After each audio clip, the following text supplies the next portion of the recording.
Liana stepped off the transport ship and looked up at the massive structure before her. The Galactic Coalition Academy stretched across the horizon like a small city made of gleaming metal and glass. Ships from 100 different worlds flew overhead, and aliens of every imaginable shape walked past her without a second glance. She pulled her bag closer to her chest. At 23 years old, she had dreamed of this moment since Earth joined the Coalition 5 years ago. She was one of only 30 humans accepted into the Academy this year. Her parents back in Bizon had cried with joy when she got the acceptance letter. Now, standing here, she felt very small. Cadet Liana? A voice boomed above her. She looked up and up and up. The creature standing before her was nearly 3 meters tall, covered in dark green scales, with eyes like yellow stones. Of Rex, she remembered from her studies. They came from a heavy gravity world where everything was built to crush and survive. "Yes, sir," Hannah said, straightening her back. "I am Instructor Vol. Follow me to processing." The Rex turned and walked away with heavy steps that made the ground vibrate. Hannah hurried to keep up, her legs moving 3 times as fast as his. The processing center was chaos. Hundreds of cadets filled the enormous room, all waiting to be classified. Hannah saw beings made of what looked like living crystal, others with 6 arms, some that floated without touching the ground. She spotted a few other humans scattered through the crowd and felt a small relief. At least she was not alone. "All cadets will undergo physical assessment," an automated voice announced. "Your genetic structure, muscle density, bone strength, and gravitational adaptation will determine your class ranking. Class A cadets will receive advanced combat training. Class B will focus on tactical operations. Class C will study support and logistics. Class D will enter the remedial track." Hannah's stomach tightened. She had read about the classification system. It measured raw physical capability. Humans, who evolved on a medium gravity world, usually scored somewhere in the middle. She told herself she would probably be Class B or Class C. That would be fine. Her turn came after an hour of waiting. She stepped into a circular chamber where lights scanned her from every angle. Machines hummed and beeped. Data scrolled across screens in languages she could not read. After 3 minutes, a tone sounded. "Cadet Liana, species, human, homeworld gravity, 1.0 g, height, 160 centimeters, weight, 55 kilograms, muscle density, low, bone density, low, gravitational adaptation, minimal." The voice paused. "Classification, Class D. Report to remedial track." Hannah felt her face go hot.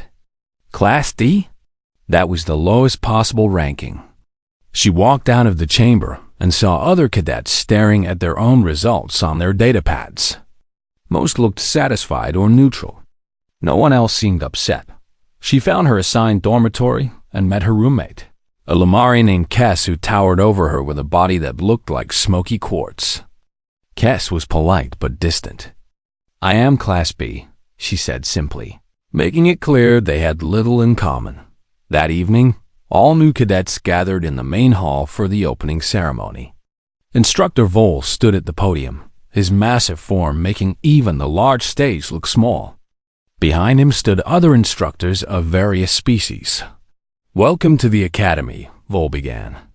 His voice carried easily across the silent hall. "You are here because your worlds believe you have potential. But potential means nothing without strength. The galaxy is dangerous. Pirates, void beasts, hostile territories. Only the strong survive. Only the strong protect others." He paused and his yellow eyes swept across the crowd. They seemed to stop on the section where humans sat.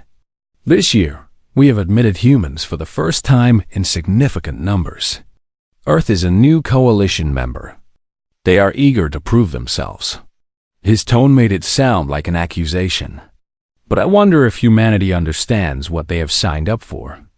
This is not a school for scientists or diplomats. This is where warriors are made. Hannah felt every alien eye in the room turn toward the human section. Her cheeks burned. The classification system does not lie, Vol continued. It measures what matters: strength, speed, endurance, durability.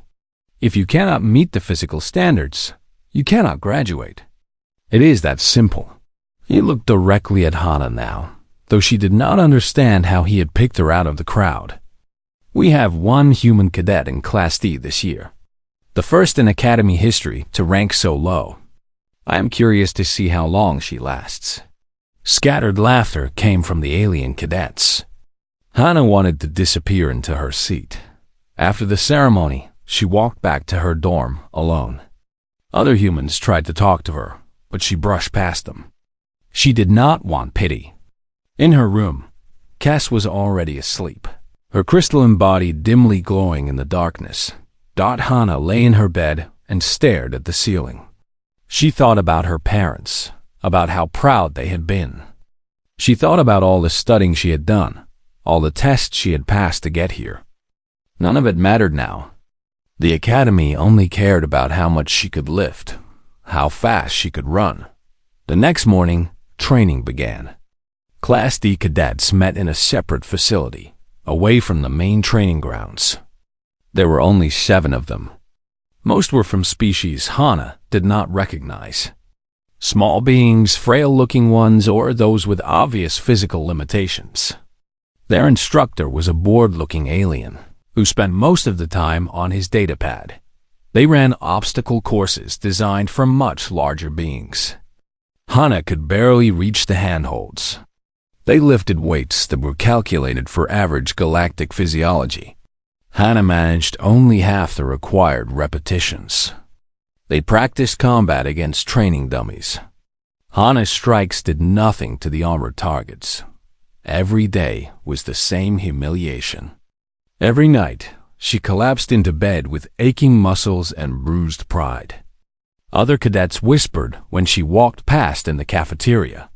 Some aliens looked at her with pity, others with contempt. A few Crick students, insect-like beings with sharp mandibles, had started calling her the human decoration whenever she was nearby. 3 weeks into training, she met Park Daho in the cafeteria. He was one of the other humans, a former soldier from Earth's military. He was taller and broader than Hannah, classified as Class C. "Do not let them get to you," he said, sitting down across from her without asking. "Vol is testing us. All of us humans." "He is right, though," Hannah said quietly. "I am the weakest one here. In their system, maybe." Daho leaned forward. "But their system measures one type of strength. There are other kinds. Name one that matters here." Daho did not have an answer for that. That night, Hannah could not sleep. She got up and walked through the academy's empty corridors. Through a window, she saw the main training grounds where Class A cadets were running night exercises. They moved like flowing water, powerful and graceful. She would never be like that. She was about to head back when she heard voices. Instructor Vol was talking to another instructor near a maintenance entrance. "The humans are an experiment," Vol said. "Command wants to see if they can adapt. But between you and me, they are fragile decorations. Good for research labs, maybe. But real field work? They will die in the first encounter." He laughed, a sound like grinding rocks. "Especially the Class D girl. I give her 2 months before she requests transfer or quits entirely." The other instructor murmured something Hannah could not hear. "No, I am not being cruel," Vol replied. "I am being realistic. The galaxy does not care about feelings. Better she learns now than dies later." Hannah pressed her back against the wall, breathing hard. Her hands curled into fists. Anger burned through her chest, hot and bright. She was not going to quit. She was not going to transfer. She would find a way to prove them all wrong. She just had no idea how. 3 months passed like a slow torture. Every morning, Hana woke before dawn to run extra laps. Every evening, she stayed late in the training room to practice forms until her muscles screamed. It made no difference. The other Class D cadets had either quit or been transferred to research positions. Hana was the only one left. Her body simply could not do what the academy demanded. The standard weight training was designed for aliens with denser muscles. The running courses assumed longer legs or multiple limbs. The endurance tests were set for beings from heavier worlds who built strength just by existing in their home. Gravity. Hana finished last in every physical challenge. When Class D was dissolved, due to lack of students, she was moved to train with Class C cadets. That was somehow worse. Now she could directly compare herself to Daeho and other humans who were struggling but at least keeping pace. The only place Hana excelled was in the classroom. Tactical simulations, xenobiology, survival strategy, engineering basics. She topped every written exam. She could calculate supply lines in her head, plan evacuation routes, identify weak points in enemy formations. Her instructors praised her mind while shaking their heads at her. Body. Intelligence without capability. It's just wasted potential, one instructor told her sadly. The other cadets' attitudes shifted from mockery to pity. Which was worse? Even Choi Minji, a human engineer who worked in the Academy's tech division, tried to gently suggest that Hana might be happier in a research role. There is no shame in it, Minji said over lunch one day. We need scientists and analysts too. Not everyone has to be a field operative. But Hana could not quit. Every time she thought about giving up, she remembered Vol's words. Fragile decoration. She would rather die trying than prove him right. The bullying got worse as her isolation grew. A Crick student named Thal seemed to take personal pleasure in humiliating her. He would accidentally trip her in the corridors. He would make loud comments about human weakness whenever she entered a room. Once, he reprogrammed her training dummy to move 3 times faster than her skill level, causing her to get knocked down repeatedly until an instructor noticed. Why do you even stay here? Thal chittered at her one day, his mandibles clicking with amusement. You will never graduate. You will never see real duty. You are just embarrassing your entire species. Hana said nothing. She had learned that responses only encouraged him. The breakthrough came during a team exercise in the gravity simulation chamber. The Academy used these chambers to prepare cadets for operations on different worlds. Hana's squad was assigned a high-gravity scenario, simulating a rescue mission on a heavy world at 3.5 G. The squad consisted of 6 cadets, 3 Vrex, 2 Lumari, and Hana. She was assigned as the tactical advisor, which basically meant she stood in the corner and offered suggestions that no one followed. The exercise began. The gravity increased, and Hana immediately felt like someone had put a heavy blanket over her entire body. Her knees wanted to buckle. Breathing took effort. The Vrex cadets, built for this environment, moved forward confidently. The Lumari struggled but pushed through.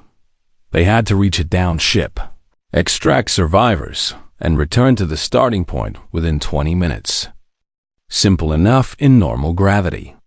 In 35G, it was torture. 10 minutes in, the squad was failing. The Vrex were trying to use their normal tactics, rushing forward with brute strength. But even their powerful muscles were strained. They kept stopping to rest. The Lumari had fallen behind entirely. No one was communicating. They were just fighting the gravity itself, trying to overpower it with raw force. Stop, Hana called out. Her voice was weak from the pressure on her lungs, but the squad leader heard her. What? He growled, a Vrex named Kor. You are fighting it wrong. Hana was on her knees now, the gravity crushing her down. But her mind was clear. Do not fight the gravity. Use it. Move with momentum. Slide. Do not step. Use the weight to your advantage. That makes no sense, Core snapped. Try it, Hana gasped. Please. Something in her voice made him pause. Maybe it was desperation. Maybe he realized they were failing anyway. He tried moving the way Hana suggested, using his weight to slide forward rather than lifting his feet. It worked. He moved faster with less energy. The rest of you, copy him, Hana ordered. And stay low. Lower center of gravity. Crawl if you have to. Stop trying to stand tall. The squad followed her instructions. They reached the downed ship with 8 minutes to spare. They extracted the dummy survivors and returned using the same technique. When the gravity field shut off and returned to normal, everyone collapsed on the floor, gasping. The observing instructor marked it as a success. Well done, Squad 7. Core, excellent adaptation to the environment. Core nodded, accepting the praise. He did not mention Hana's strategy. None of the squad members did. When they left the chamber, they talked and laughed together, riding the high of victory. Hana limped behind them, forgotten. Daeho found her in the medical bay later, getting treatment for stress fractures in her feet from the high gravity exposure. I heard about the exercise, he said. That was good thinking. It did not matter. Hana stared at the wall. Core got the credit. It mattered to you. You solved the problem. That counts for something, does it? Hana felt tears trying to form but pushed them back. I am so tired, Daeho. I train harder than anyone. I study more. I try everything. And I am still the weakest person here. What is the point? Daeho sat down beside her. He did not offer empty encouragement. He just stayed there while the medical scanner worked on her feet. The next day, the academy made an announcement that changed everything. All cadets were called to the main hall. Instructor Vol stood at the podium again, looking pleased with himself. Once every 10 years, the academy holds a special trial, Vol announced. The Trial of the Founders. It is a chance for cadets to prove their worth beyond the normal classification system. This year, the trial will take place in the Vault of Relics. Excited murmurs spread through the crowd. Hana had heard of the vault. It was a museum deep underground that held artifacts from extinct civilizations. Thousands of items collected across the galaxy over centuries. The trial is simple, Vol continued. Enter the vault. Choose an artifact. Claim it. Each artifact is held in a gravitational stasis field. You must either break the field through strength, solve its mechanism through intelligence, or prove yourself worthy through some other means. Successfully claim an artifact, and you are immediately promoted to Class A with guaranteed graduation honors. The hall erupted in noise. Cadets turned to each other, already planning. Class A meant everything. It meant the best assignments after graduation, the highest status, the most opportunities. All cadets are welcome to attempt the trial, Vol said. His eyes found Hana in the crowd. His mouth curved in what might have been a smile on a human face. On of Rex, it looked like a predator baring teeth. Even Class D cadets, if they think they can handle it. Laughter rippled through the hall. Everyone knew who he meant. After the assembly, Daeho caught up with Hana in the corridor. You should try it, he said. Why? So I can fail publicly one more time? Maybe. Or maybe you find something in that vault that your kind of strength can claim. He shrugged. What do you have to lose? You are already at the bottom. He meant it kindly, but the words stung because they were true. Hana was already the lowest-ranked cadet in Academy history. She could not sink any further. And she would not quit, no matter what. So why not try something impossible? That night, Hana researched the Vault of Relics. She read about past trials, about artifacts that had been claimed and those that remained. She learned about the different types of stasis fields and what they measured. Strength, intelligence, worthiness, genetic compatibility, psychological traits. The variety was endless. She read until her eyes burned and her head ached. And somewhere in those long hours of research, a small seed of hope planted itself in her chest. Maybe, just maybe, there was something in that vault meant for someone exactly like her, someone who refused to quit. The Vault of Relics sat deep beneath the Coalition capital world's surface, carved into bedrock over thousands of years. Transport shuttles carried the 47 competing cadets down through layers of security checkpoints. Hana watched through the window as they descended past military installations, past government archives, past restricted research facilities. The vault was below all of it, protected by more security than most planetary defense systems. When the shuttle doors opened, Hana stepped into a massive chamber that took her breath away. The ceiling stretched up 50 meters, supported by pillars carved to look like trees from 100 different worlds. The walls were lined with alcoves, each containing an artifact sealed behind shimmering energy fields. Some items glowed with their own light. Others sat in shadow. The air felt heavy with age and power. "You have 6 hours," announced the supervising instructor, a being made of flowing liquid metal. "Choose wisely. Some artifacts have injured or killed previous challengers. If you trigger a dangerous reaction, you will be forcibly removed from the vault. Only 1 artifact per cadet. Once you touch an artifact's field, you are committed to that choice." The cadets scattered immediately. The Vrex headed for weapons, seeking war clubs and siege hammers that promised raw power. The Lumari drifted toward delicate crystalline tools that resonated with their own crystalline bodies. The Krix swarmed toward artifacts that required multiple manipulators or complex coordination. Daiho found a ceremonial blade near the entrance. It was beautiful, curved and gleaming, held in a soft blue stasis field. He reached for it confidently. The field resisted. He pulled harder, muscles straining. The field did not budge. After 10 minutes of trying different approaches, he stepped back, sweating and disappointed. "It is not responding to me," he muttered when Hana walked past. "Going to try another one." Hana continued deeper into the vault. The other humans had clustered near the entrance sections, choosing artifacts that looked manageable. But something pulled Hana forward. Maybe it was stubbornness. Maybe it was the knowledge that anything near the entrance had probably been attempted dozens of times. She walked past sections, labeled with names of extinct civilizations. The Thalman, who had mastered gravity manipulation before destroying themselves in a civil war. The Creed Collective, a hive mind that had dissolved when its central nodes failed. The Yor, who had simply vanished one day, leaving their cities and tools behind.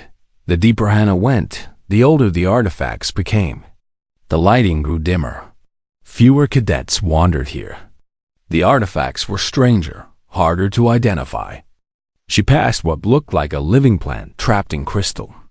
A geometric shape that hurt to look at directly. And a sphere that hummed with a sound she felt in her bones rather than heard. Then she saw the sign, Human Precursor Wing. Hana stopped. Human precursor was a controversial term. Most coalition scientists insisted that humans had evolved naturally on Earth with no connection to ancient spacefaring civilizations. But there were artifacts scattered across the galaxy that suggested otherwise. Tools and items that seemed designed for human-like hands, found on worlds that had been dead for 50,000 years. The Coalition had collected these items here, in this small wing. It was more of an alcove than a proper section, easily overlooked. Hana entered and found herself alone. No other cadets had bothered to come this far, especially not to a section about a species they did not respect. She examined the artifacts carefully. Most were fragments. A piece of carved stone with weathered symbols. A metal rod whose purpose was unclear. Bits of technology that no longer functioned. Nothing that seemed useful for the trial. Then she saw it in the deepest corner, almost hidden in shadow. A hammer dot, it was crude compared to the elegant alien weapons she had passed. The handle was wooden, worn smooth by countless hands. The head was iron, pitted and scarred with age. But there was something about it that made Hana's heart beat faster. It looked like something from Earth's ancient history, something a warrior might have carried into battle. When civilization was new. The gravitational stasis field around it was unlike the others. Where most fields glowed softly, this one created visible ripples in the air. The distortion was so intense that Hana could barely see the hammer clearly through it. She found the information plaque mounted beside the alcove. It was covered in dust. No one had read it in a long time. Artifact 847B. Classification: melee weapon. Material analysis: iron, wood, unknown binding compound. Estimated age: 47,000 to 52,000 years. Origin: unknown world, Sol sector. Weight under maximum stasis: 2,847 kilograms. Gravitational lock: level 10. Warning: 847 previous attempts to claim. 0 successes. 17 injuries. 3 fatalities before stasis level increased. Field strength increased to maximum after year 2201 incident. Hana read it twice. Almost 3,000 kilograms. That was more than most vehicles weighed. Level 10 stasis was the highest possible classification, and 847 attempts with 0 successes meant this artifact had defeated some of the strongest beings in the galaxy. She should walk away. This was clearly a death trap, something left behind by a civilization that had died out, with no one left to claim it. Choosing this hammer would be suicide, but Hana kept staring at the symbols carved into the handle. She leaned closer, ignoring the way the gravitational field made her head pound. The symbols were worn almost smooth, but she could still make out their shapes. They looked familiar. They reminded her of ancient Korean characters she had seen in museums back home. Not quite the same, but similar enough to make her wonder. She tried to translate them in her head, picking out pieces that made sense. Something about endurance. About standing when everything says to fall. About strength that comes not from muscle but from will. That one has killed people. Hana jumped. She turned to find Thal standing behind her, his mandibles clicking with amusement. 2 other cricks flanked him. "I know," Hana said quietly. "And you are considering it? You, the weakest cadet in the academy?" Thal moved closer. "This is perfect. Please, try it. Give us all a show. Leave me alone, Thal." "Why?" "You are alone in this section, because no one else wants these useless human artifacts. Your people were nothing special. Just another species that crawled into space too early and died out." He tapped the information plaque with one of his limbs. 847 attempts. 0 successes. You know what that means? It means this thing is impossible. But go ahead. Try to lift the impossible hammer. Try to be special. His tone made it clear he thought she would fail. Something in Hana snapped. Maybe it was 3 months of humiliation. Maybe it was Thol's constant mockery. Maybe it was the way everyone looked at her with pity or contempt. Maybe it was Vol's words echoing in her head. "Fragile decoration. Get out," Hana said. "What?" "Get out of here. Now." Her voice was low but hard. "This is my choice. Leave." For a moment, Thal seemed surprised. Then he chittered with laughter. "Fine. Die trying if you want. I will enjoy watching them carry your body out." He left with his companions, their laughter echoing through the ancient chamber. Hana turned back to the hammer. Her hands were shaking. This was insane. The warning label was clear. 3 cadets had died attempting this artifact. She was not strong. She was not special. She was just a stubborn human who refused to quit.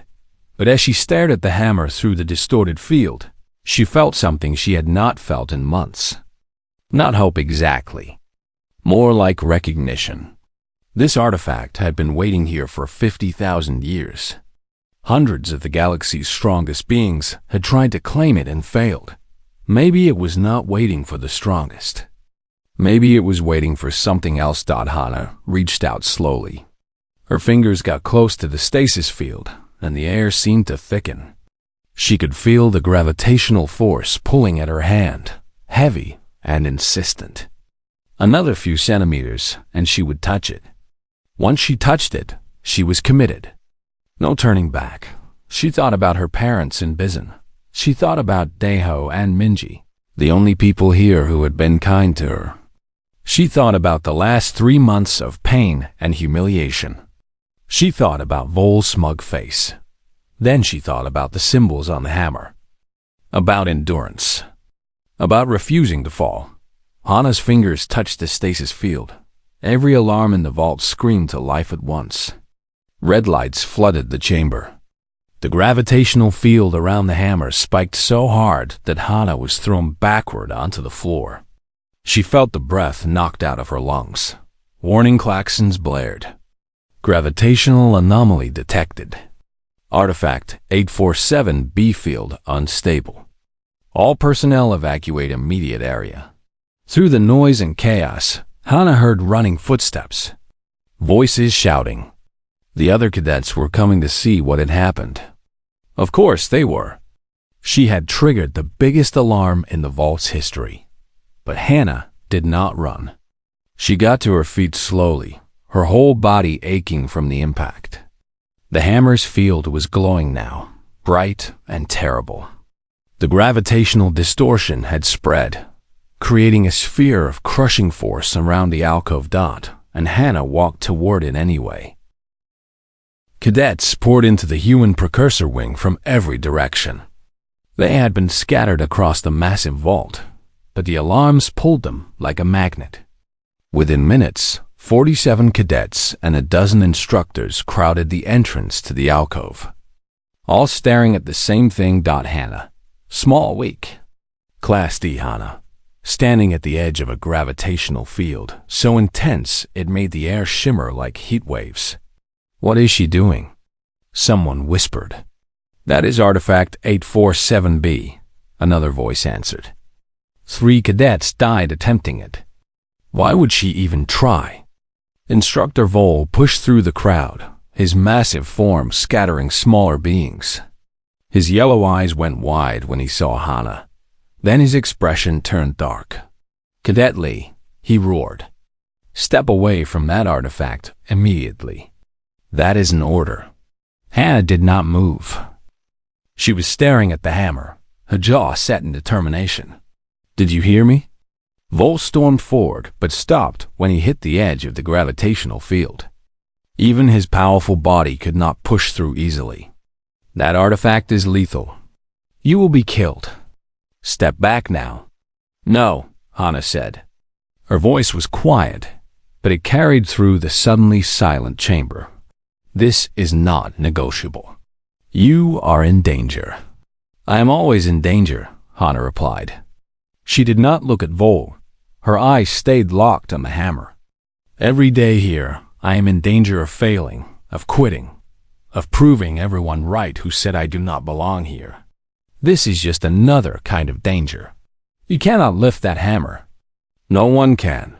Stronger beings than you have tried and died. Maybe they were trying wrong. Hana finally turned to face him. You have told me for 3 months that I am too weak, that humans are fragile decorations, that I do not belong here. Maybe you're right, but I am going to find out for myself. The watching cadets murmured among themselves. Some looked impressed. Most looked like they were watching someone about to commit suicide. Thal's voice chittered from the crowd. Let her try. This will be educational. Vol looked between Hana and the artifact. She could see him calculating. If he pulled her out by force, it would be seen as protecting a weak cadet who could not make her own decisions. If he let her try and she died, it would be his failure as an instructor. But the alarms were already broadcasting across the entire academy. Everyone would know what happened here. Fine, Vol said coldly.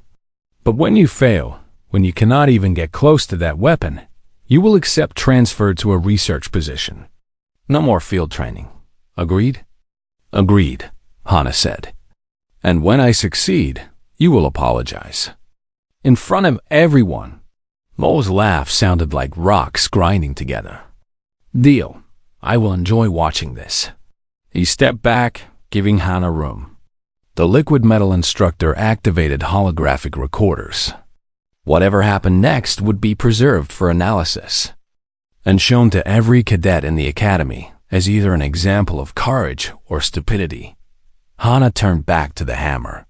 The gravitational field is level 12 now, elevated from the contact. She could see the numbers scrolling across nearby monitoring screens. The field had not been this strong in 20 years. She took a step forward. The gravity immediately increased. It felt like someone had put weights on her shoulders. Another step. The weights doubled. Her knees wanted to buckle, but she locked them straight. Her skeletal structure cannot handle this, someone said from the crowd. She will break. Hana kept walking. Each step was a battle. The gravity kept increasing. She was at level 13 now. Her bones ached. Her muscles screamed. But she was moving forward 5 meters from the hammer. She dropped to one knee. She could not help it. The gravity was too much. Gasps came from the watching crowd. Someone started to move forward to pull her out, but Vol stopped them with a raised hand. Let her continue, he said. He sounded curious now, rather than contemptuous. Hana took several deep breaths. The pressure on her lungs was enormous. Each breath was work. She looked at the hammer through blurring vision. The symbols on the handle seemed to glow faintly, though that might have been her imagination. She thought about Earth, about how humans were not the fastest or strongest species there. Cheetahs were faster. Elephants were stronger. Bears were more powerful. But humans had one gift. They could keep going. Ancient humans had hunted by chasing prey until the animals collapsed from exhaustion. They did not overpower. They outlasted. Hana stood up. The crowd made sounds of surprise. She should not be able to stand at this gravity level. The monitoring screen showed level 14. That would crush most beings her size. But Hana was not trying to overpower it. She was enduring it. There was a difference. 3 more steps. 2 more. 1 more. She was at the pedestal now, close enough to touch the hammer. The gravitational field was at level 15.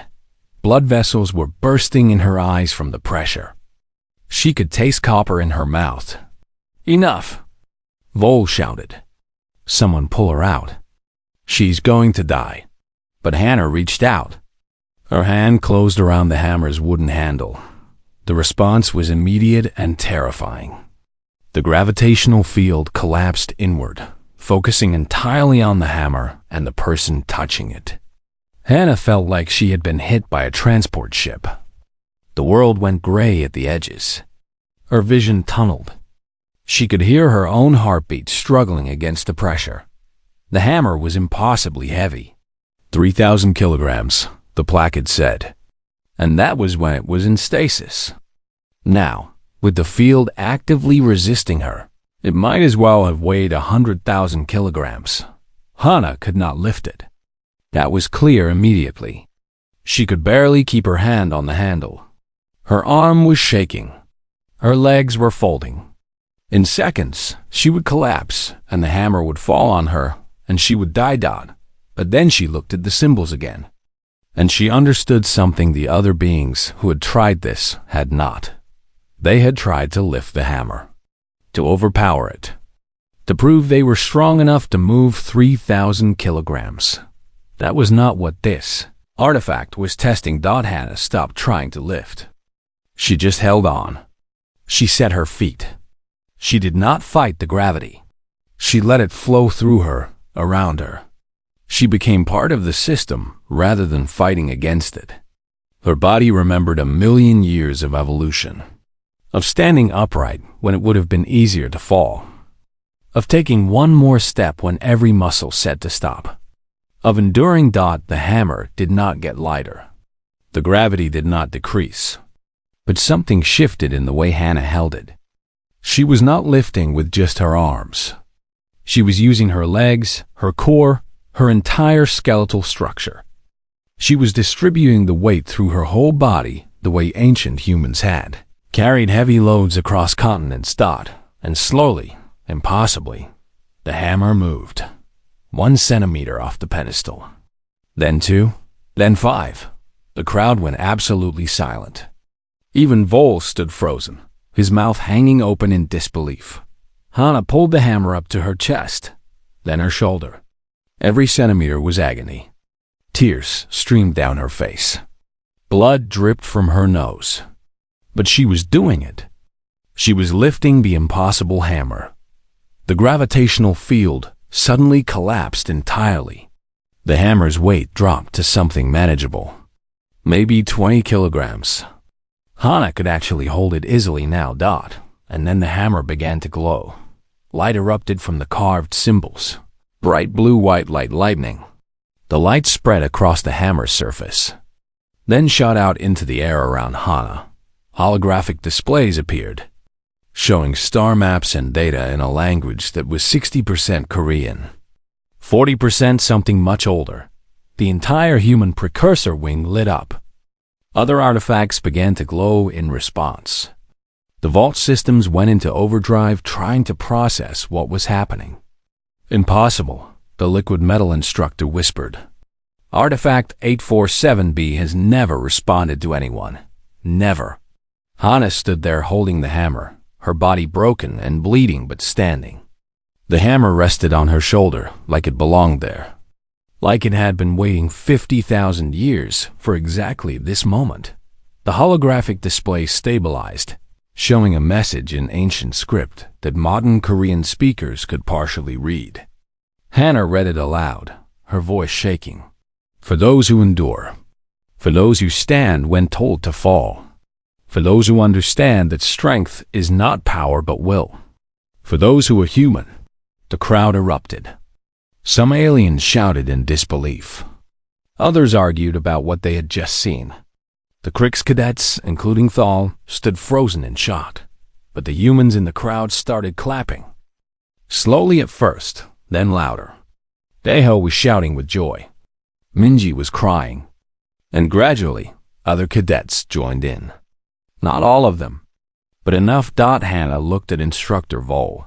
He stood there, his yellow eyes wide, his usual confidence shattered. You owe me an apology, Hannah said quietly. In front of everyone. For a long moment, Vol said nothing. Then, slowly, he inclined his head. A bow. A gesture of respect from Avrex, which was rare.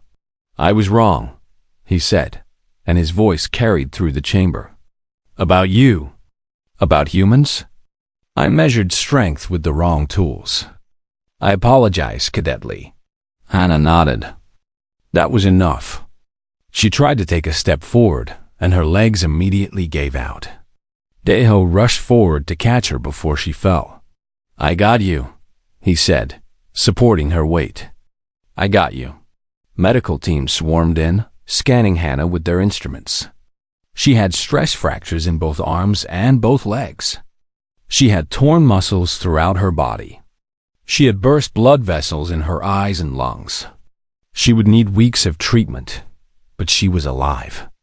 And she was holding the hammer that had defeated 847 previous challengers. The medical bay was chaos for 3 days. Hannah lay in a specialized healing pod while alien technology worked to repair her broken body. The hammer lay beside her bed, refusing to be moved more than 2 meters away. When someone tried to take it for analysis, alarms sounded and the hammer grew heavy again. It had bonded to her somehow. News of what happened in the vault spread through the academy like wildfire, then beyond to the wider coalition. The human who lifted the impossible hammer. The Class D cadet who did what 847 stronger beings could not. Video footage played on every news channel across 100 worlds. The Coalition Council demanded answers. Zen archaeologists flooded into the academy, all wanting to study the hammer and its suddenly active data core. The human precursor wing, forgotten for decades, became the focus of intense research. When Hannah finally woke on the fourth day, she found her room crowded with people. Daeho and Minji sat in chairs beside her bed, both looking exhausted. Several scientists stood at a respectful distance, their instruments pointed at the hammer. And Instructor Vol stood by the window, his massive frame somehow looking smaller than usual. "Welcome back," Minji said, smiling through tears. "You scared us. Did I succeed?" Hannah's voice was rough from disuse. "You succeeded," Daeho laughed. "You succeeded so hard that half the coalition is having an identity crisis." Over the next few hours, as Hannah recovered enough to sit up, the scientists explained what they had discovered. The hammer's data core had fully activated when Hannah lifted it. Inside was a treasure of information that had been locked away for 50,000 years. Dr. Yoon, a human Zen archaeologist, led the explanation. "The human precursors were real," she said, her voice shaking with excitement. "They were an early diaspora from Earth. About 50,000 years ago, a group of humans left Earth using technology we still do not understand. They colonized 12 worlds in the Soul Sector. Why?" Hannah asked. "We are still translating the records. But it seems there was a philosophical split. One group wanted to adapt humans to space, to make us stronger, taller, denser, to compete with the galaxy's naturally spacefaring species." Dr. Yoon gestured to the hammer. "The other group believed our human traits were valuable as they were. They settled on high-gravity worlds and trained themselves to endure rather than transform. What happened to them? They died out about 10,000 years ago.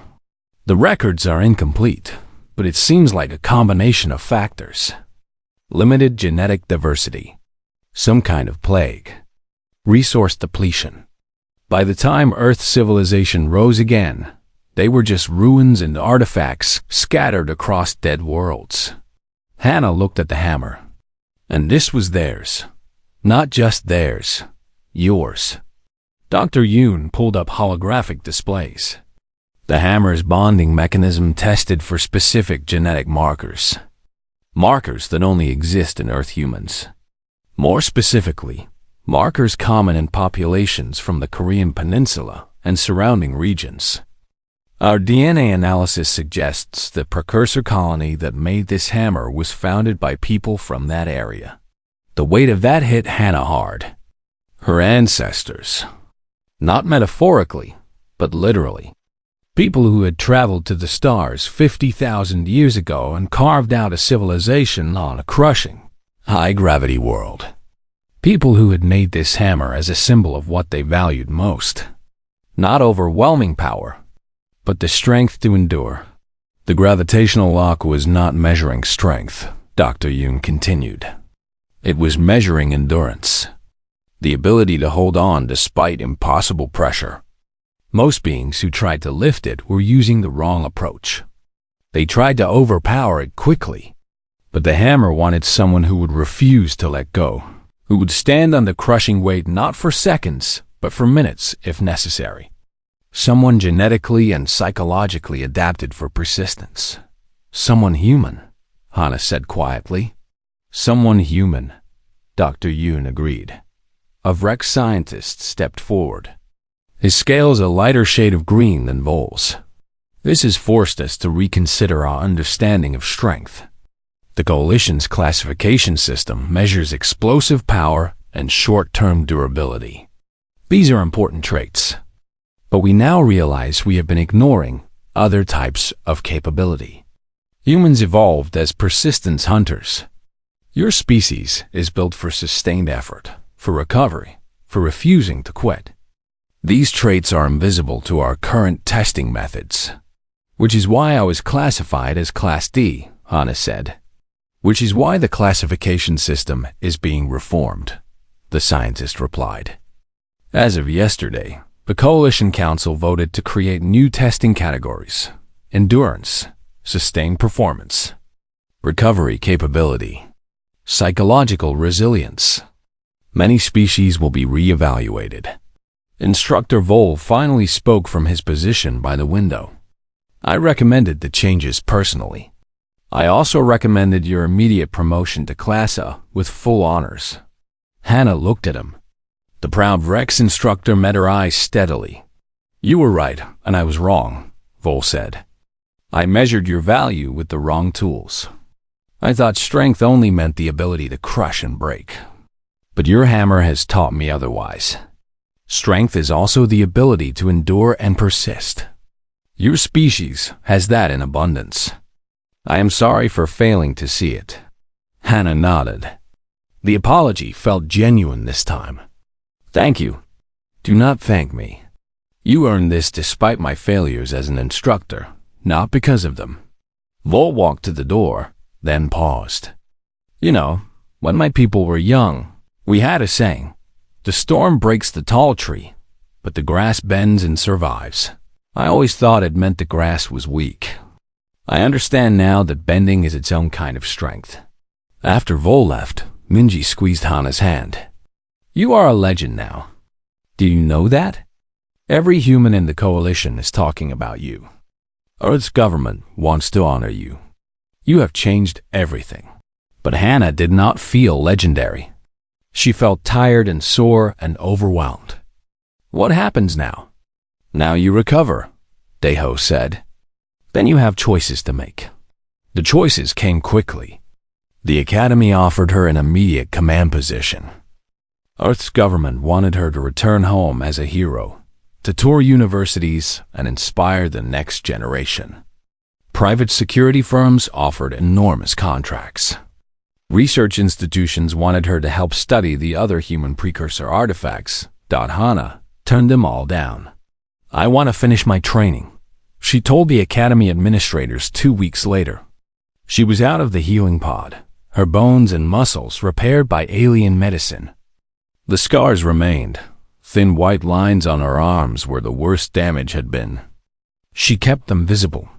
They reminded her of what she had endured. You have already proven yourself, one administrator argued. You claimed an artifact no one else could. You are automatically graduated with highest honors.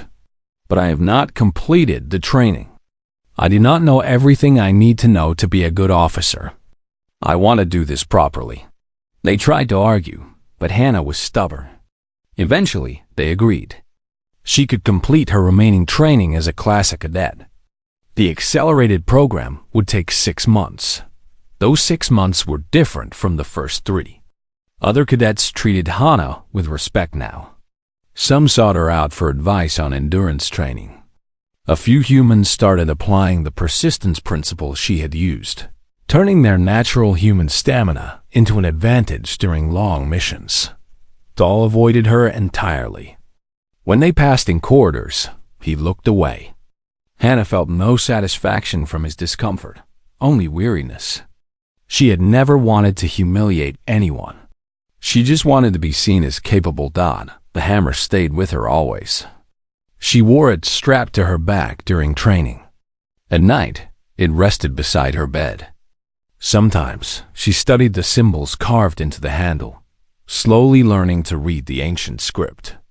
Most of it was practical. Instructions for maintaining the weapon. Advice on fighting technique. But at the end, there was a message from the person who had made it.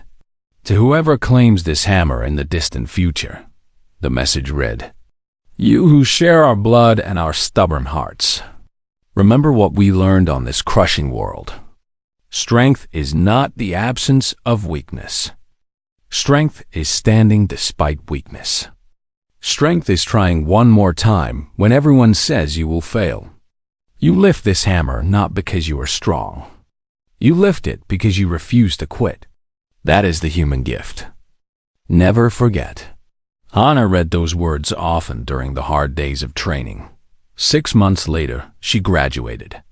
Not at the top of her class in physical scores, but high enough. And first in tactical planning, first in xenobiology, first in crisis management. A complete officer, not just a strong one. Her first assignment came immediately. A mixed species squad on a frontier patrol ship. She would be second officer, working under a Lumari captain. It was a good posting for a new graduate. Challenging but not overwhelming. The night before she left, Daeho and Minji threw her a small celebration. Just the three of them and a few other human cadets who had become friends. They ate Earth food, Korean fried chicken that Minji had somehow acquired. They told stories and laughed and avoided talking about how they were all being assigned to different ships. Different sectors might not see each other for years. You changed things, Daeho said as the evening wound down. Not just for you. For all of us. Humans are taken seriously now because of what you did. I just lifted a hammer, Hana said. You did more than that. You proved that different kinds of strength matter.